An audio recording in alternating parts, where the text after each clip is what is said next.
the House Agriculture Committee conducted a field hearing on the 2012 Farm Bill at Arkansas State University in Jonesboro. 4 members of the U.S. House Agriculture Committee, including 1st District Congressman Rick Crawford, conducted a regional field hearing in the Fowler Center at ASU to obtain testimony from the region's farmers and ranchers concerning the federal farm program. Representative Frank Lucas of Oklahoma chairs the committee and opened the discussion by telling farmers in the audience he's committed to developing a farm bill that works for all regions and commodities.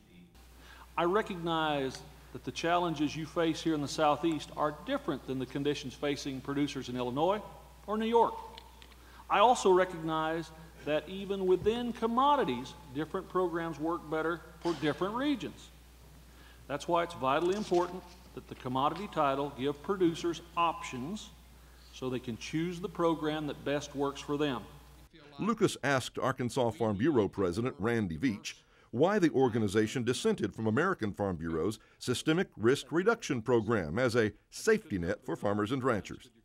Wanted the opportunity to speak to this committee and to our congressional delegation on what we feel like is a more workable plan for Arkansas agriculture and taking in consideration those regional and commodity differences.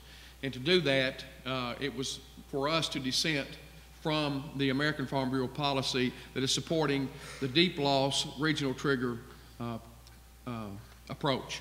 And so we feel like that we need a more diverse type of federal farm bill that will take into consideration these regional and commodity differences.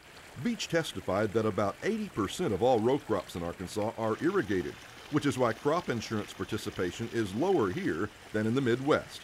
He told the committee the current marketing loan program, with increased loan rates that reflect current prices, and the counter-cyclical program would provide the price protection needed by farmers in this part of the country.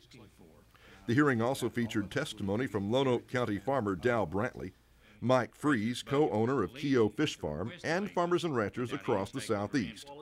Crawford said the committee has a daunting task of framing a farm bill that's acceptable for all of agriculture. I think what you're hearing here, what you heard today across obviously a geography that's important to us here in the Mid-South, Louisiana, Arkansas, Southeast Missouri, Mississippi, Alabama, is a recurring theme of a one-size-fits-all approach that has not worked in the past. And so we want to make sure that we're taking into account everybody's unique geography, everybody's unique practices with respect to their crop, and try to work out a scalable approach as opposed to a generic approach, and come up with policies that people can apply to their operations in a most efficient manner. The 2008 Farm Bill expires October 1st.